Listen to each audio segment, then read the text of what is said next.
প্রত্যেক দিনের একঘেয়েমি জীবনটা আর ভালো লাগে না। কি একটা জীবন দেখেন, সকালবেলা উঠে সেই একই জিনিস, মানে সেম কাজ, নাস্তা বানাও নয়তো ভাত রান্না করো, মানে কিছু না কিছু একটা আছেই। আর সকালবেলা উঠে রান্নাঘরে যেতেই হবে। মাঝে মাঝে তো মনে হয় যে সারাদিন শুয়ে থাকি, কেউ যদি একটু রান্না টান্না করে এনে সামনে দেয়, বিছানায় শুয়ে শুয়ে একটু খাইতে মন চায়, কিন্তু সেটা তো আর সম্ভব না। বিয়ের পরে আর এইসব আশা করা একেবারেই বোকামি। মানে বিয়ের পরে সংসারের কাজ সবারই করতে হয়, তাতে আপনি যত ভালো চাকরি করেন না কেন, চাকরি করলেও বাসায় এসে রান্না করে খেতে হবে, আর না করলেও তো রান্না করেই খেতে হবে। তো যাই হোক, আজকে এখানে যে শাপলা রান্না করতেছি চিংড়ি মাছ দিয়ে, প্রথমে আমি শাপলাটাকে একটু সিদ্ধ করে নিছিলাম, এরপরে আর কি চিংড়ি মাছটা ভেজে তারপরে রান্না করে নিতেছি। এবছর এই প্রথম শাপলা খাইতেছি, শাপলা কিন্তু খাইতে ভালোই লাগে। তো যাই হোক, এরপরে দিকে আবার করলা ভাজি করে নিতেছিলাম। ভাবছিলাম আজকে শুধু শাপলাই রান্না করব আর মাছ ভুনা করব, পরে দেখি যে ফ্রিজে করলা আছে, ওইটা আবার নষ্ট হয়ে যাইতেছে। তো ভাবলাম যে ভাজি করে রাখি, খাওয়া হবেই। তো করলাটা আমি এক চুলায় ভাজি বসাইয়ে দিয়া এরপরে অন্য চুলায় আবার পাঙ্গাস মাছটা ভেজে নিতেছিলাম। এখানে লবণ, মরিচ আর হলুদ মেখে তারপরে মাছটাকে ভাজতেছিলাম।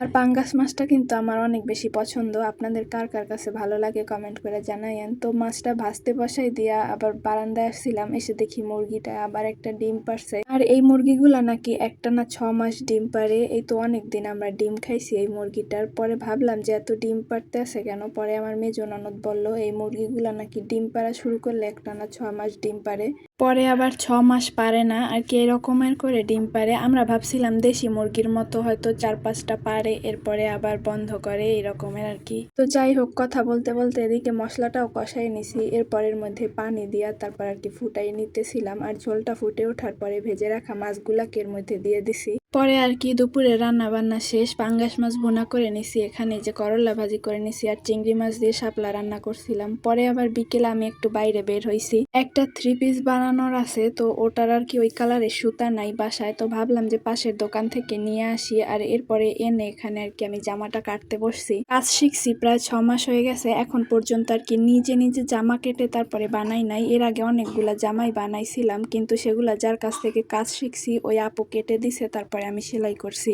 এটাই এই প্রথমবার যেটা কিনা আমি নিজে নিজে কাটতেছি। অনেক বেশি ভয় লাগতেছিল যে জামাটা নষ্ট করে ফেলবো না কি করব, মানে অনেক ভয় লাগতেছিল। তারপরও আর কি সাহস নিয়ে তারপরে কাটছি, যে কতদিন আর অন্যের কাছ থেকে সাহায্য নিব।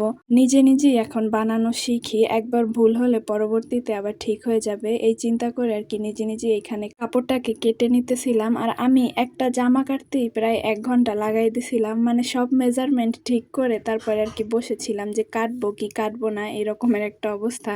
যাক আলহামদুলিল্লাহ, শেষমেশ আর কি হয়েছে, জামাটা বানানো একদম পারফেক্টই হয়েছিল, কোনো রকমের ভুল হয় নাই। আর আজ এই পর্যন্তই, কথা হবে অন্য কোনো ভিডিওতে। ততক্ষণ সবাই ভালো থাকবেন, সুস্থ থাকবেন, আর আমাদের জন্য দোয়া করবেন। আল্লাহ হাফেজ।